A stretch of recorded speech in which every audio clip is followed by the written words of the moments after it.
اعوذ باللہ من الشیطان الرجیم بسم اللہ الرحمن الرحیم۔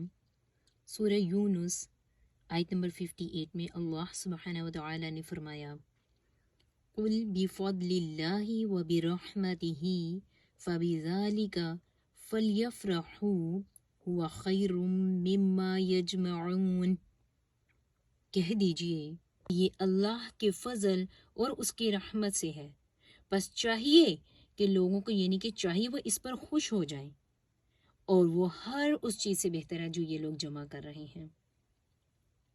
تو اس آیت مبارکہ میں ایکچولی بات ہو رہی ہے قرآن کے بارے میں، بتایا جا رہا ہے کہ بتا دیں کہ قرآن اللہ کے فضل اور اس کی رحمت سے ہے، بس لوگوں کو چاہیے کہ اس پر خوش ہو جائیں، اور وہ ہر اس چیز سے بہتر ہے جو وہ جمع کر رہے ہیں۔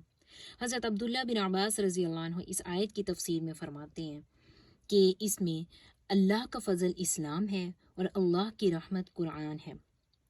یہ وہ کتاب ہے جس کے بارے میں فرمایا گیا کہ اگر پہاڑ پر نازل ہوتی تو وہ ریزہ ریزہ ہو جاتا، دب جاتا، پھٹ جاتا۔ تو اس کے اثرات ہمارے دل پر کیسے ہوتے ہیں؟ کیونکہ اس آیت میں فرمایا جا رہا ہے کہ لوگوں کو چاہیے وہ اس پر خوش ہو جائیں، یعنی کہ اس نعمت کے ملنے پر انہیں خوشیاں منانی چاہیے۔ تو سوال یہ ہے کہ کیا ہم اس کے پڑھنے پر، اس کے سیکھنے پر، اس پر عمل کرنے پر ہم خوش ہوتے ہیں، یا پھر ہم بوجھل سے دل لے کر یا اس کو بوجھ سا سمجھ کے جلدی جلدی پڑھ لیتے ہیں اور پھر اور کاموں میں لگ جاتے ہیں؟ یعنی کہ نہ ہم نے کچھ سمجھا، نہ تجوید پر غور کیا، نہ حکم کو سمجھا، نہ اس کو خوبصورت طریقے سے اس کی ریسائٹیشن کرنے کی کوشش کی، پھر بس ثواب کے لیے یا پھر فارمیلٹی کے لیے پڑھ لیا۔ حضرت انس رضی اللہ عنہ نے فرمایا کہ رسول اللہ صلی اللہ علیہ وآلہ وسلم نے فرمایا تھا کہ آدمیوں میں سے کچھ لوگ اللہ والے ہوتے ہیں۔ تو عرض کیا گیا کہ وہ اللہ والے کون لوگ ہیں، یعنی کہ اہل اللہ کون لوگ ہیں؟ آپ صلی اللہ علیہ وآلہ وسلم نے فرمایا کہ وہ اہل القرآن ہیں۔ تو ہمارا اہل القرآن کے بارے میں کیا رد عمل ہوتا ہے؟ اللہ والے لوگ ہیں، یہ جو قرآن والے لوگ ہیں وہ اللہ والے لوگ ہیں، اور ہم ان لوگوں کے بارے میں کیا سوچتے ہیں؟ اگر کبھی محفل میں بیٹھے یا ساتھ بیٹھے کوئی قرآن کی بات چھیڑ لے تو ہم کہتے ہیں کہ کیا یہ تو نیک بننے کے لیے ہر محفل میں قرآن کی باتیں چھیڑ لیتے ہیں، یا قرآن میں سے کیا ہمیں باتیں بتا بتا کے ہمیں ڈراتے ہی رہتے ہیں۔ تو اہل القرآن کی ہمارے دلوں میں افسوس کے ساتھ کوئی عزت اور مقام ہی نہیں ہے، اس لیے کیونکہ اس کتاب کا وہ مقام جو ہمارے دلوں میں ہونا چاہیے وہ نہیں ہے۔ جب اس قرآن کے ساتھ ہماری محبت خالص ہوگی اور ہم اپنے دلوں میں اس کا ایک حقیقی مقام پیدا کر لیں گے، تو اس سے جڑے ہر انسان کے بارے میں ہمارے دل میں ایک حقیقی مقام ہوگا۔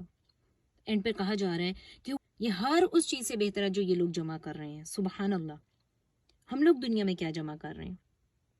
غور و فکر کرنا اس چیز پر، ہمارا وقت کن چیزوں میں لگ رہا ہے۔ سورہ حدید آیت نمبر 20 میں اللہ سبحانہ وتعالیٰ نے فرمایا کہ جان لو کہ دنیا کی زندگی محض کھیل اور تماشا، زینت اور آپس میں فخر اور مال و دولت میں ایک دوسرے سے بڑھنے کی کوشش ہے، بس۔ سورہ انعام میں آیت نمبر 32 میں اللہ سبحانہ وتعالیٰ نے فرمایا وَمَا الْحَيَاةُ الدُّنْيَا إِلَّا لَعِبٌ وَلَهْوٌ، اور دنیا کی زندگی تو بس کھیل اور تماشا ہے، اور متقین کے لیے جو ڈرنے والے ہیں، پرہیزگار لوگ ہیں، ان کے لیے تو آخرت ہی بہتر ہے۔ افلا تعقلون، تو پھر کیا تم عقل سے کام نہیں لیتے ہو؟ تو اللہ سبحانہ وتعالیٰ مجھے اور آپ سب کو عقل سے کام لینے والے لوگوں میں شامل کر دے، اور ان لوگوں میں شامل کر دے جو واقعی اس قرآن کو پڑھنے میں، سیکھنے میں، لوگوں کو سکھانے میں، اس پر عمل کرنے میں اور اس کے احکامات کو سمجھنے میں خوش ہونے والے لوگ ہیں۔ اللہ سبحانہ وتعالیٰ ہمیں اس نعمت کو نعمت سمجھنے والا بنا دے، تاکہ ہم اس پر خوش ہو جائیں اور ہمیں پتہ چل جائے کہ یہ واقعی ہر اس چیز سے بہتر ہے جو ہم دنیا میں جمع کر رہے ہیں۔ آمین ثم آمین۔ اللہ سبحانہ وتعالیٰ ہمیں اہل القرآن میں سے بنا دے۔ اللہم اجعلنا من اہل القرآن۔ السلام علیکم ورحمۃ اللہ وبرکاتہ۔